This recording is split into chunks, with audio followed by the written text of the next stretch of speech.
Bonjour à tous et bienvenue chez vous avec Anne Judic. Bonsoir Anne. Bonsoir Cécile. Alors cette semaine, on va prendre un petit bol d'air, direction les vacances. Allez, c'est parti, je vous emmène au bord de la mer. Alors, on prend la direction précisément du Sud-Loire et nous partons pour Saint-Michel-Chef-Chef.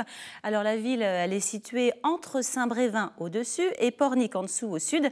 C'est une commune qui comprend aussi la petite localité de Taron. Taron, c'est la station balnéaire, un petit peu plus touristique, vous verrez ça dans un instant. Donc, si j'ai bien compris, il y a deux bourgs qui forment une seule commune, assez vaste pour la population. Oui, Saint-Michel-Chef-Chef, ça s'étend sur 25 km².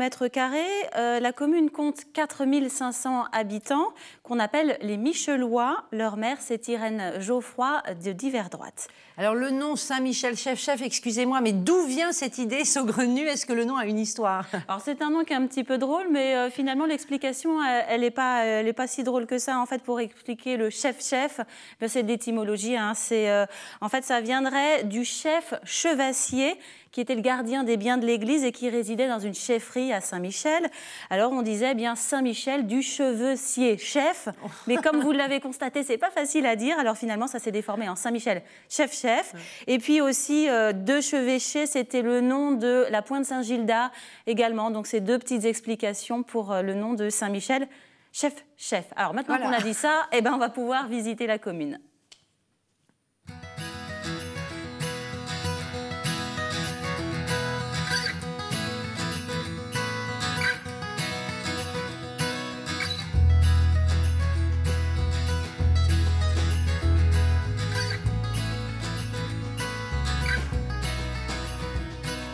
On débute la visite de Saint-Michel-Chef-Chef au bord de la mer. On est là avec vous, Tara Muller. Alors, vous êtes une habitante de la commune et vous avez plusieurs activités sur Saint-Michel-Chef-Chef. Oui. Qu'est-ce que vous faites exactement? Donc moi, je suis assistante maternelle et accessoirement éducatrice spécialisée. Et du coup, dans le cadre de mes activités, j'ai développé une ludothèque mobile, Windula.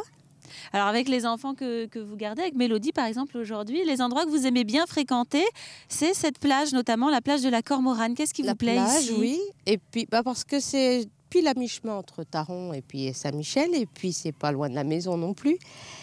Et puis c'est surtout que y a aussi ici maintenant ils ont fait une petite aire de jeu qui est assez sympathique.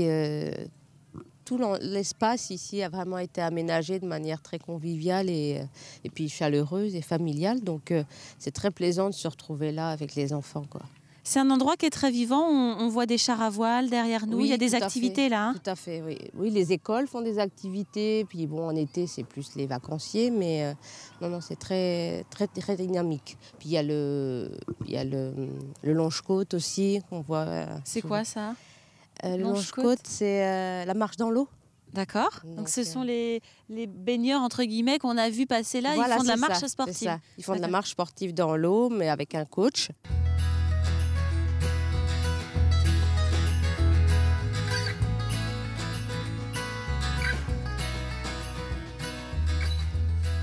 Alors là, on arrive dans l'artère commerçante de Taron. Ici, c'est vraiment le côté estival, vivant, plage. On a l'impression d'être déjà en vacances là. Oui, tout à fait. Mais après, c'est accessible toute l'année aussi.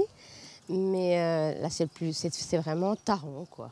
Le bourg de Taron avec ses petits commerces, les petites boutiques de souvenirs. Donc, très, très sympa aussi. Et l'été, il y a des animations supplémentaires. Tout à fait, oui. Sur la place, dans le bourg de Taron, il y a des manèges. Il y a les autotamponneuses, des trampolines, les jeux des pinces, qui sont là tout l'été pour les enfants. La pêche au canard. Donc c'est assez sympathique. Et puis après, il y a le feu d'artifice du 14 juillet, le feu d'artifice du 15 août. Donc la fête de la moule. Parce qu'il y a aussi les folies micheloises qui sont organisées dans le centre de Saint-Michel au mois de juillet et il y en a au mois d'août. Donc il y a plein d'exposants qui sont là et puis c'est le moment de déguster aussi des bonnes galettes de Saint-Michel. Donc c'est très dynamique en été aussi. D'accord, le bourg de Saint-Michel, on va aller le découvrir alors. Tout à fait, avec plaisir. Donc j'embarque ? Allez, allez-y.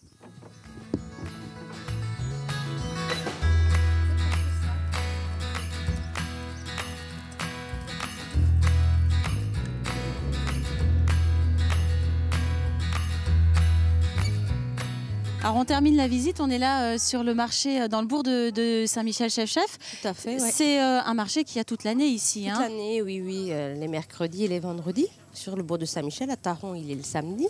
C'est sympa de pouvoir venir se faire un petit tour avec des enfants ou même individuellement. Mais tout est fait aussi pour dynamiser aussi bien le bourg de Saint-Michel que le bourg de Taron. C'est deux endroits différents, hein, Saint-Michel et Taron. On est michelois ou taronnais?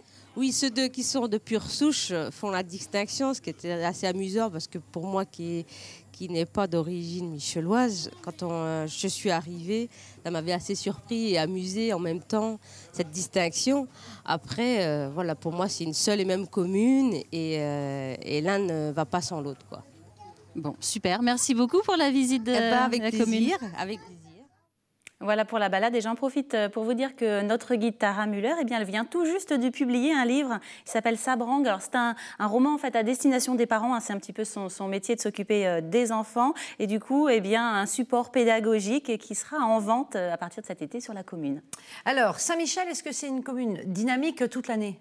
Alors plutôt oui, hein, il y a pas mal d'associations et de projets, notamment un projet de modernisation du front de mer qui a été lancé en 2013. Une première tranche vient d'être achevée. Le but c'est de redynamiser la ville.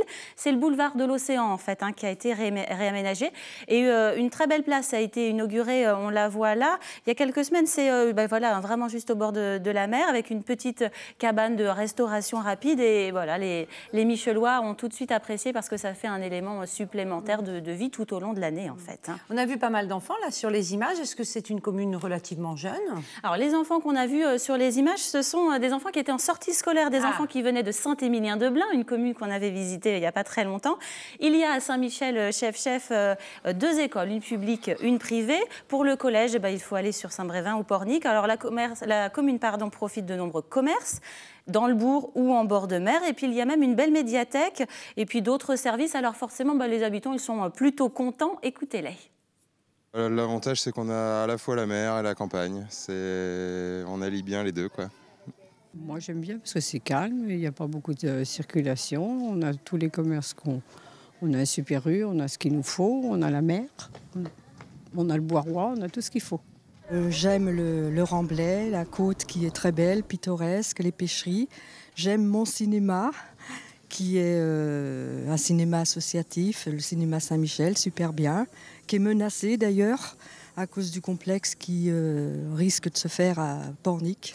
Il y a pas mal d'activités, notamment il y a eu un rallye énigmatique il n'y a pas très longtemps, là, où il y avait quand même une quarantaine d'équipes, entre 6 et 8 personnes par équipe. Donc ça a bien animé la commune. Est-ce que c'est une commune sympa à vivre ?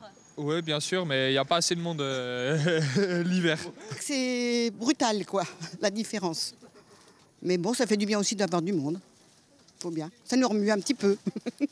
Alors, il y a vraiment Saint-Michel l'été, Saint-Michel l'hiver. Oui, population multipliée par 7. Alors, imaginez les résidences secondaires qui ouvrent leurs volets, les campings qui ouvrent, les restaurants de bord de mer. Saint-Michel, c'est 4,5 km de plage, 3 avec le fameux pavillon bleu cette année. Pour accueillir tout ce monde, eh bien, le nombre de salariés va augmenter dans les commerces, les boutiques, tout ce qu'il faut pour assurer au bord des plages. Et puis, les magasins le plus célèbre de ces magasins, c'est celui des biscuits Saint-Michel, forcément.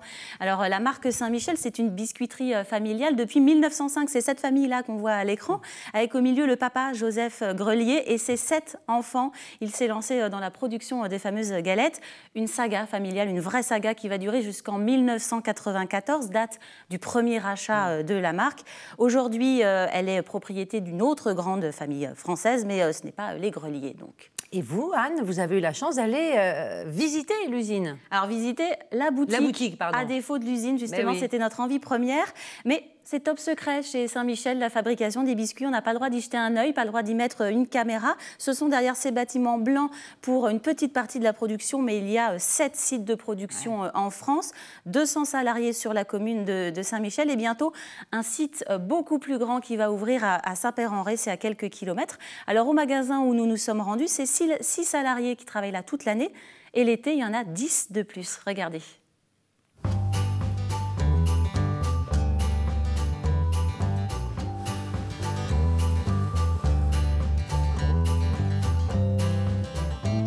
Noémie Clavy, bonjour. Alors vous êtes la responsable du magasin Saint-Michel qui est situé vraiment dans le bourg de la commune.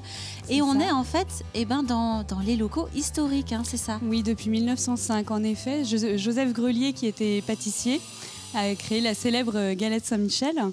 Et depuis, donc, plein d'autres biscuits sont nés. Et là, nous sommes au cœur de la boutique avec tout un assortiment de produits. Des palais, des madeleines, toutes sortes de gaufrettes. On vend aussi des produits régionaux. Et tout est fabriqué ici ou c'est fabriqué en dehors de la commune? Nous avons plusieurs sites de production. Toute la partie biscuits est fabriquée ici, sur la commune, sur Saint-Michel-Chef-Chef. Et alors, on a aussi forcément des touristes qui viennent dans le magasin. C'est la vitrine, c'est le commerce à ne pas rater quand on vient ici en vacances. Exactement, d'où la rénovation. Là, en 2015, on rouvre juste le nouvel espace avec 200 mètres carrés quand même dédié aux gourmands. On a beaucoup d'affluence sur la saison estivale. Et il y a un projet, dans quelques jours, l'ouverture d'un café. Expliquez-nous un petit peu. Tout à fait. Donc, une nouvelle structure, le Saint-Michel Café, avec un nouvel espace pour vous faire découvrir tous nos produits différemment. Plein d'originalité avec des boissons, des pâtisseries en partenariat avec un pâtissier local, Monsieur Gavet. Nous allons aussi travailler avec les glaces de la fraiseraie, etc. Plein de choses à venir découvrir. Donc l'idée, c'est qu'on ne vient pas forcément uniquement acheter, on vient aussi profiter, consommer, quoi. Exactement.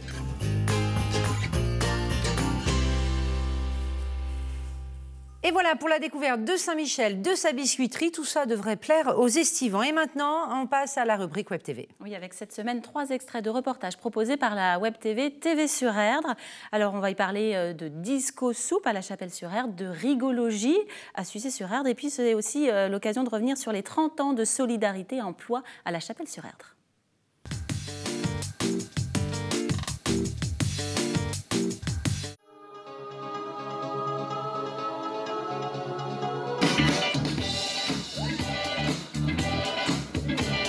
Nous accueillons Frédéric de l'association Disco Soupe, qui va nous expliquer en quoi consiste la disco soupe. Et vous voyez, ce soir, il y a vraiment du monde à éplucher les légumes. Donc Frédéric, à toi. Alors, qu'est-ce qu'une disco soupe? Une disco soupe, c'est un événement festif et convivial, comme on peut le voir, entièrement construit autour de fruits et légumes qui auraient dû partir à la poubelle. On est là pour sensibiliser à une question grave, mondiale, celle du gaspillage alimentaire. Mais on a décidé de le faire de façon ludique, pour que tout le monde passe plutôt un bon moment, plutôt qu'un gros moment de déprime. Merci.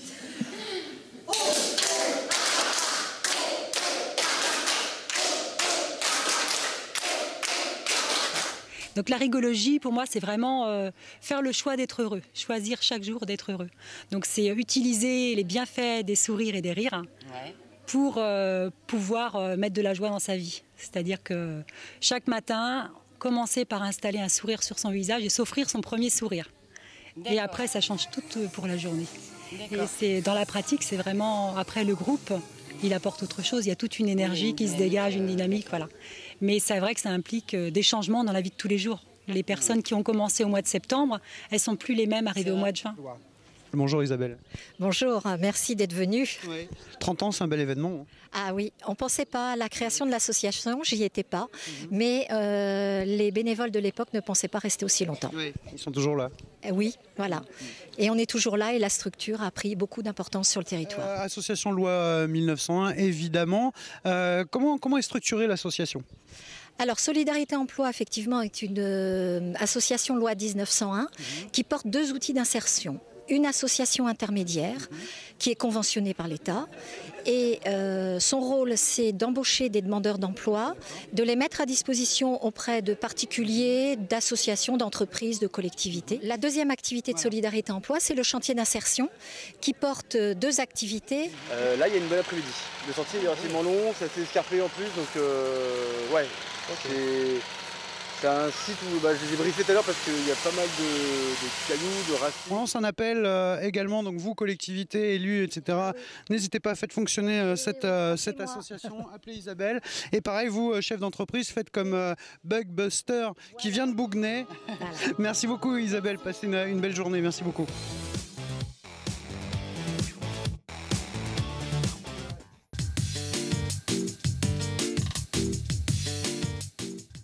Et on termine cette émission, Anne, avec vos coups de cœur. C'est les rendez-vous sympathiques que vous avez repérés pour nous pour les prochains jours. Oui, et un festival au nom bien sympathique, Festival Farniente à Saint-Nazaire, pour ceux qui seront en vacances, vendredi 17 et samedi 18, plage de Monsieur Hulot à Saint-Marc. C'est un festival de musique avec des chanteurs venus d'un petit peu partout, Hongrie, Canada, Pays-Bas. Ça commence dès 15h30 le samedi, dès 15h30 le vendredi, 17h30 le samedi, pardon. Participation libre et solidaire. On y va. Un autre festival maintenant où on peut aller du côté de Saint-Hilaire de Chaléon. Oui, ça s'appelle les Endimanchés, concerts, cirque, poésie, spectacle à tout petit prix avec en tête d'affiche Kabadzi. Alors là, c'est sur 3 jours, vendredi 17, samedi 18 et dimanche 19 juillet. Et puis un rendez-vous incontournable pour ceux qui adorent les feux d'artifice. Ah oui, c'est le 14 juillet. Alors le feu d'artifice du 14 juillet, on va pouvoir en voir un petit peu partout dans le département, mais pas que le 14 du coup. Ça démarre dès le vendredi 11 par exemple. Je ne vais pas donner toutes les communes, mais à Carquefou le vendredi 11. Le samedi 12 dans beaucoup d'autres communes comme à Bassindre ou à Boueil. Le 13 à Rezé et à Taron, puisqu'on en a parlé tout à l'heure. Et il se passe plein d'autres choses à Saint-Michel et à Taron. Oui, alors effectivement, tout l'été, Tara Müller nous l'a dit, il y a plein d'animations. Alors je vais en donner quelques-unes pour les jours à venir. C'est gratuit, par exemple, le mercredi 15 juillet, un concours de château de sable sur la plage de Taron, ça se passe en matinée. Le vendredi 17, des spectacles pour enfants l'après-midi, pour les adultes, du théâtre le soir. Et le dimanche 19 juillet, c'est une grosse date, c'est la plage en fait, initiation au sport nautique. Voilà, on peut venir comme on veut, essayer des sports. Merci Anne pour la visite de Saint-Michel et pour toutes ces bonnes idées. Ce Chez vous est terminé, on se retrouve la prochaine fois à Clisson. Ciao.